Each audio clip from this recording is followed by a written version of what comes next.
Halo para Movie apa kabar kalian hari ini? Semoga kalian dalam keadaan yang baik-baik saja ya. Pada kesempatan kali ini, Mimin akan kembali menyuguhkan kepada kalian semua sebuah alur cerita dari salah satu drama Korea yang menurut Mimin wajib banget buat kalian simak, terutama bagi kalian para pecinta genre komedi romantik.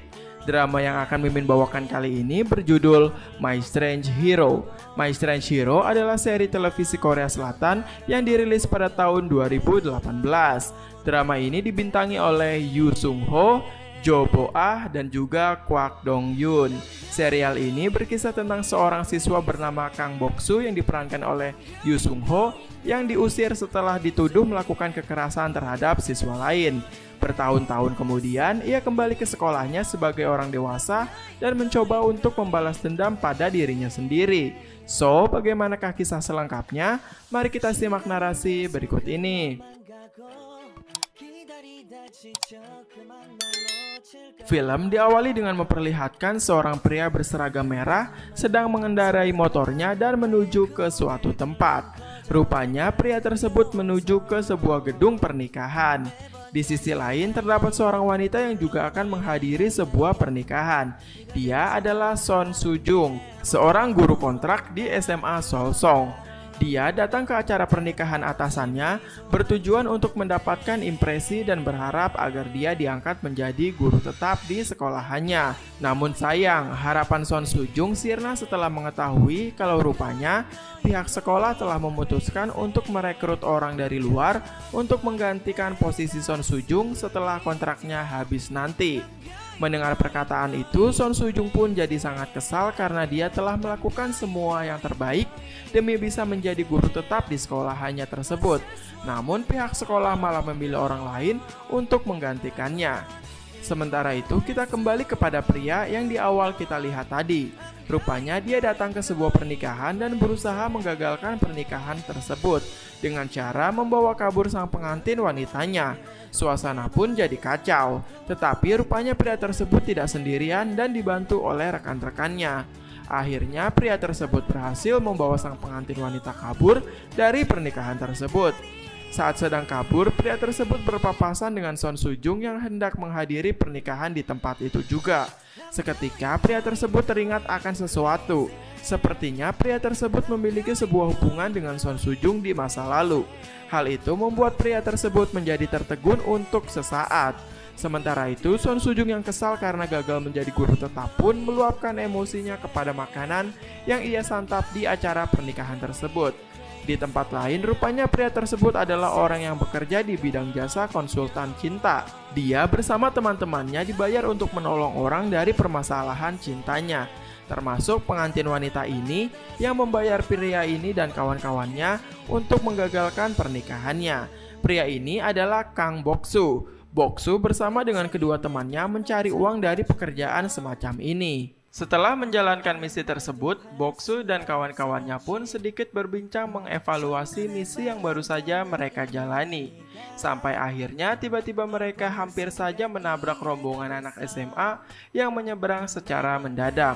Namun melihat anak-anak SMA tersebut, Kang Bok-soo jadi kembali tertegun karena ia sepertinya jadi teringat akan sesuatu di masa lalunya. Hal itu tampak membuat Kang Bok-soo jadi sedih. Sampai akhirnya kita langsung dibawa flashback ke masa saat Kang Bok-soo masih SMA, tepatnya pada tahun 2009. Pada saat itu, Kang Bok-soo adalah seorang siswa yang cukup bandel. Saat berangkat sekolah, bukannya sekolah, ia bersama kawannya justru membolos dengan cara melompat dari pagar sekolah. Namun sial, Kang Bok-soo dan kawannya ternyata ketahuan oleh guru yang memergoki mereka akan membolos. Seketika mereka pun dihukum oleh Pak Guru untuk berjalan jongkok mengelilingi lapangan sekolah.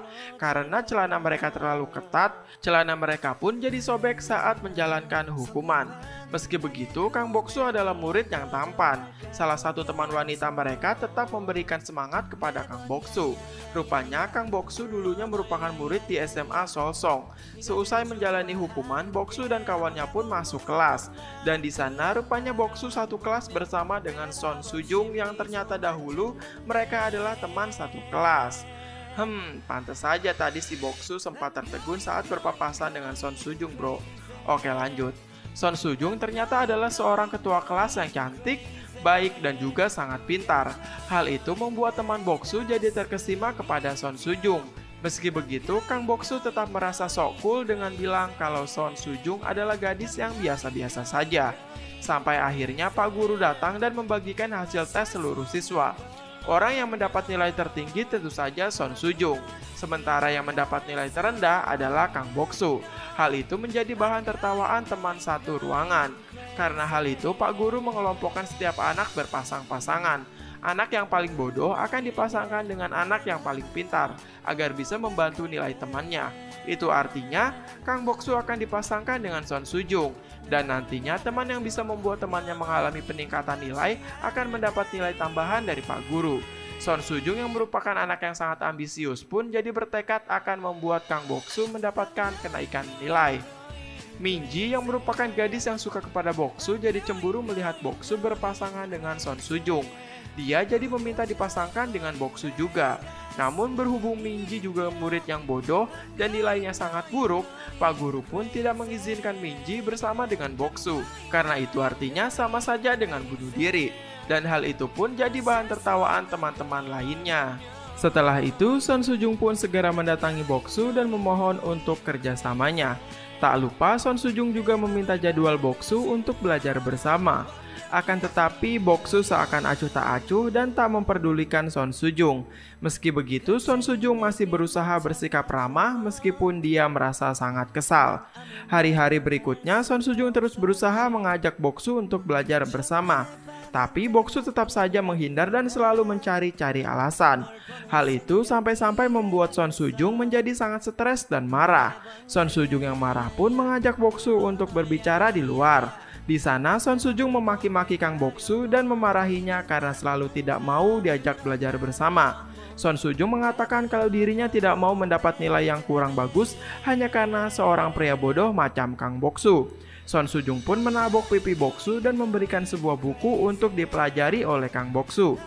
Meski begitu, Kang Boksu jadi merasa aneh setelah disentuh pipinya oleh Son Sujung. Bahkan saat di rumah, Kang Boksu jadi belajar. Hal ini dirasa sangat aneh oleh keluarganya. Karena pasalnya selama ini Kang Boksu tidak pernah belajar. Kang Boksu jadi terus terbayang-bayang perkataan Son Sujung dan jadi merasa sangat deg-degan. Keesokan harinya di sekolah, Kang Boksu pun mengembalikan buku Son Sujung yang telah ia kerjakan soal latihan di buku tersebut. Saat mengembalikan buku, Kang Boksu kembali merasa gugup dan deg-degan saat melihat Son Sujung. Meski begitu, Kang Boksu tetap berusaha menutupi perasaannya dengan cara menjelek-jelekan Son Sujung di hadapan temannya.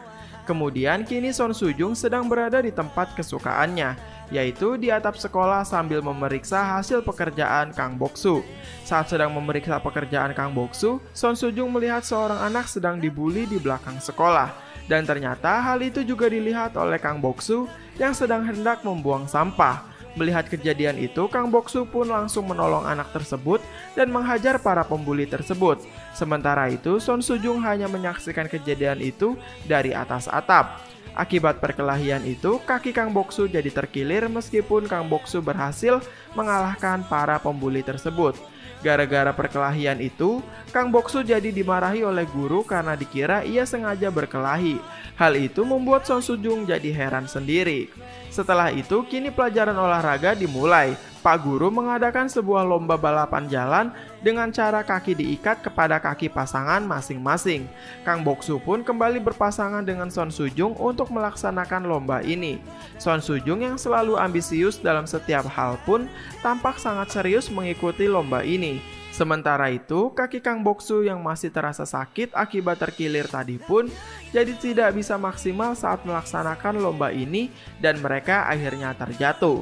Son Sujung yang tidak mau kalah dalam lomba ini pun akhirnya menggendong Kang Boksu sampai garis finish dan memenangkan lomba tersebut. Setelah itu, Kang Boksu pun dibawa ke ruang UKS. Dan di sana ia jadi marah kepada Son Sujung karena telah menggendongnya di depan anak-anak. Hal itu sangat memalukan bagi Kang Boksu karena ia terlihat sangat bodoh. Son Sujung tampak tidak mau memperdulikan ocehan Kang Boksu dan segera pergi. Sebelum pergi, Son Sujung bilang kepada Kang Boksu kalau dia melihat perkelahian Kang Boksu di belakang kelas tadi. Dan Son Sujung mengatakan kalau itu cukup keren. Mendengar perkataan Son Sujung, hati Kang Boksu jadi kembali deg-degan dan terkesima. Ia jadi termenung sendiri dan merasa jatuh cinta kepada Son Sujung. Sampai-sampai kawan-kawannya datang pun ia tetap saja termenung dan terus saja memandangi Son Sujung dari jendela ruang UKS. Sepulang sekolah, Kang Boksu pun menunggu Son Sujung pulang dan tanpa basa-basi, Kang Boksu langsung mengajak Son Sujung untuk berkencan dan pacaran. Mendengar hal itu, Son Sujung pun kaget dan hanya tertawa. Kemudian Son Sujung bilang kalau dia tidak mau berpacaran dengan orang bodoh. Kang Boksu pun kemudian berjanji akan belajar lebih giat lagi agar tidak menjadi bodoh. Dan akhirnya Son Sujung pun memberi syarat agar Kang Boksu memperbaiki nilainya terlebih dahulu jika ingin berkencan dengan dirinya. Mendengar hal itu, Kang Boksu pun jadi senang karena itu artinya dia punya harapan. Setelah itu, Kang Boksu pun jadi sangat semangat dalam belajar. Bahkan ia sangat rajin mengerjakan soal latihan dan membuat Son Sujung jadi heran dengan perkembangan Kang Boksu. Dan episode 1 pun selesai dan kita langsung lanjut ke episode kedua. Oke, lanjut. Di awal episode kedua, tampak Kang Boksu kembali sedang belajar bersama dengan Son Sujung. Kini mereka belajar di rumah Kang Boksu. Seusai belajar, Son Sujung merasa sangat lapar dan mereka pun akhirnya makan bersama. Seluruh keluarga Kang Boksu pun jadi semakin heran. Karena selain jadi rajin belajar, kini rupanya Kang Boksu sudah berani mengajak seorang gadis datang ke rumahnya. Keesokan harinya di sekolah, ujian pun dilaksanakan. Seluruh anak tampak serius mengikuti ujian tak terkecuali Kang Boksu. Seusai ujian, Kang Boksu tampak sangat senang karena sepertinya dia mendapatkan nilai bagus dan segera ingin menunjukkannya kepada Son Sujung. Namun ternyata Son Sujung sedang tertidur di atap sekolah dan hal itu membuat Kang Boksu semakin terkesima melihat kecantikan Son Sujung. Kang Boksu pun melindungi Son Sujung dari sinar matahari sampai akhirnya Son Sujung terbangun dan Kang Boksu langsung membelai rambut Son Sujung. Hal itu tampak membuat mereka berdua jadi salah tingkah, namun juga membuat mereka menjadi semakin dekat. Sampai akhirnya di malam harinya, Kang Boksu mengajak Son Sujung jalan untuk pertama kalinya menggunakan sepeda motor. Tak lupa kini Son Sujung pun memeluk Kang Boksu dengan erat di sepanjang perjalanan. Tampaknya mereka berdua kini telah resmi berpacaran.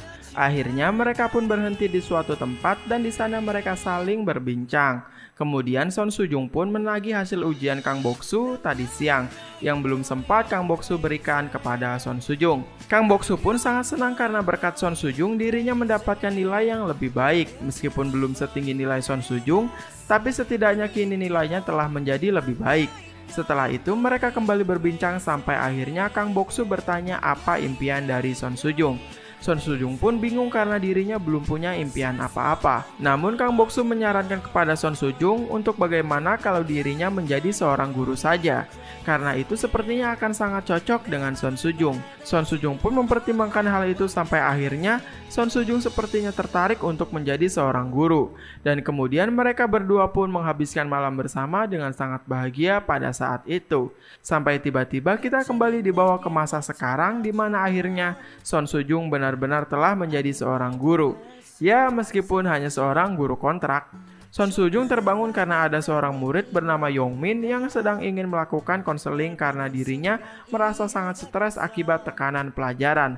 Akan tetapi Son Sujung sendiri kini juga sedang mengalami banyak masalah yang membuat dirinya menjadi sangat stres juga. Akhirnya Son Sujung pun hanya menjawab seperlunya dari curhatan muridnya tersebut. Dan tiba-tiba di sesi konseling, seorang pegawai kantin masuk dan menagih tunggakan biaya konsumsi Son Sujung yang telah menunggak selama 3 bulan. Son Sujung pun langsung menyudahi konselingnya dan menyarankan Yongmin agar bertemu dengannya lagi di lain waktu.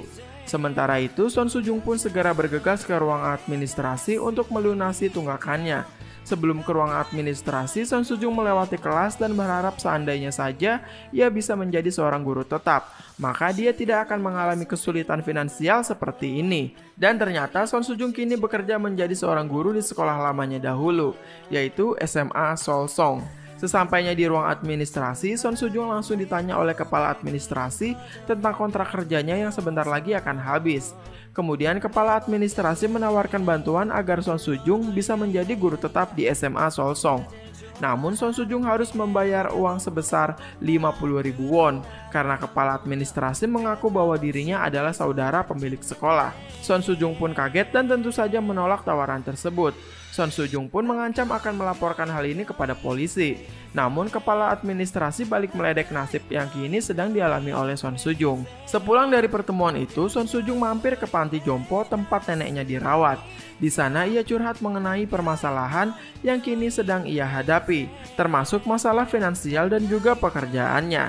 Di saat itu, ia jadi teringat akan Kang Bok-soo dan juga atasannya yang mengatakan kalau Son Soo-jung tidak akan diangkat menjadi guru tetap.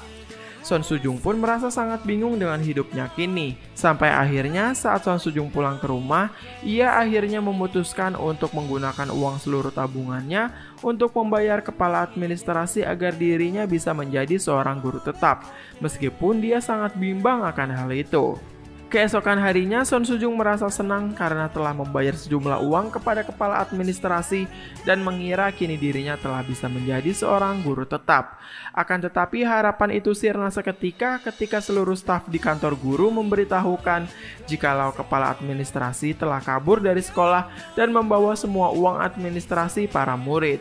Mendengar hal itu, Son Soo-jung pun seakan tersambar petir di siang hari karena Son Soo-jung telah membayarkan semua uangnya kepada orang tersebut. Berulang kali Son Soo-jung berusaha menghubungi si kepala administrasi tersebut, namun tetap saja tidak ada hasil. Hal itu membuat Son Soo-jung semakin stres. Karena stres, Son Soo-jung pun jadi semakin murung. Bahkan ia tidak memperdulikan murid bimbingan konselingnya yang bernama Yong-min. Karena merasa semakin stres dan tidak ada orang yang bisa membantu, akhirnya Yong-min pun merasa ingin bunuh diri saja. Sebelum itu, ia menulis status terakhirnya sebagai pesan terakhir. Di status itu, Yong-min mengungkapkan semua unek-uneknya tentang kesetresannya di sekolah, mulai dari tekanan pelajaran sampai perlakuan para guru yang acuh tak acuh. Setelah menulis status itu, Yong-min rupanya menghilang dan hal itu membuat seluruh sekolah jadi geger karena orang tua Yong-min melaporkan kejadian ini kepada pihak berwajib. Dan lagi berita ini juga rupanya menjadi berita yang viral di seluruh Korea. Hal ini tentu saja membuat seluruh pihak sekolah menjadi sangat panik, termasuk Son Soo-jung yang kemudian mencari Yong-min kemana-mana. Setelah mencari kemana-mana, Yong-min tiba-tiba mengirim pesan kepada Son Soo-jung dan mengatakan kalau dirinya ingin bunuh diri. Son Soo-jung pun bertanya di mana keberadaan Yong-min dan langsung bergegas mendatangi lokasi Yong-min. Son Soo-jung pun mendatangi Yong-min yang kini berada di tepi jembatan untuk bersiap bunuh diri. Sesampainya di tepi jembatan, Son Soo-jung bukannya membujuk Yong-min untuk membatalkan niatnya untuk bunuh diri, Son Soo-jung justru mengajak Yong-min untuk melakukan bunuh diri bersama-sama. Karena Son Soo-jung juga sangat stres menghadapi masalah hidupnya. Dan singkat cerita, setelah segala perdebatan di tepi jembatan tersebut, Yong-min jadi malah mengurungkan niatnya untuk bunuh diri dan meminta maaf kepada ibu guru Son Soo-jung. Namun karena Son Soo-jung menaruh ponselnya di pagar jembatan, saat mendapat panggilan, ponsel Son Soo-jung jadi bergetar dan hendak terjatuh. Karena refleks, Son Soo-jung pun dengan sigap mencoba menangkap ponselnya yang terjatuh. Namun sayang, hal itu membuat Son Soo-jung jadi terjatuh dari jembatan, akan tetapi masih sempat ditangkap oleh Yong-min. Di tempat lain terlihat Kang Bok-soo sedang kembali menjalankan pekerjaannya. Kali ini dia mendapat tugas untuk menyampaikan pesan pemutusan hubungan dengan seorang wanita. Di sisi lain, Yong-min rupanya semakin lama semakin tak tahan menahan Son Soo-jung. Dan akhirnya mereka berdua pun terjatuh bersama dari atas jembatan ke dasar sungai. Hal itu ternyata dilihat oleh seluruh orang yang ada di tepi sungai, termasuk Kang Bok-soo dan wanita yang tadi ia putuskan hubungannya. Melihat kejadian itu, tak ada satu orang pun yang mau menolong Son Soo-jung dan Yong-min. Mereka hanya ribut di pinggir sungai, termasuk Kang Bok-soo. Wanita yang tadi melihat hal itu pun menyuruh Kang Bok-soo untuk menolong mereka. Namun Kang Bok-soo menolak karena ia hanya akan melakukan sesuatu hanya jika ia dibayar. Mendengar hal itu, wanita tadi pun bilang kalau dia akan membayar Kang Bok-soo untuk menolong Son Soo-jung dan Yong-min. Tahu dirinya akan dibayar, Kang Bok-soo pun segera melompat ke sungai dan segera menolong mereka. Di sisi lain, Son Soo-jung yang tidak bisa berenang pun semakin lama semakin tenggelam ke dalam sungai. Di saat-saat kritisnya, Son Soo-jung jadi teringat akan sosok Kang Bok-soo yang semakin lama semakin mendekati kepadanya. Karena yang menolongnya memanglah Kang Bok-soo. Kang Bok-soo yang berhasil meraih Son Soo-jung pun dengan segera membawa Son Soo-jung berenang ke permukaan. Dan film pun langsung bersambung. Nah, itu dia keseluruhan alur cerita dari episode 1 dan 2 drama Korea yang berjudul My Strange Hero. Nah, gimana? Seru kan? Mari kita nantikan kelanjutan episode berikutnya ya. Sekian dari pembahasan Mimin kali ini. Mimin ucapkan terima kasih dan sampai jumpa lagi. Dadah!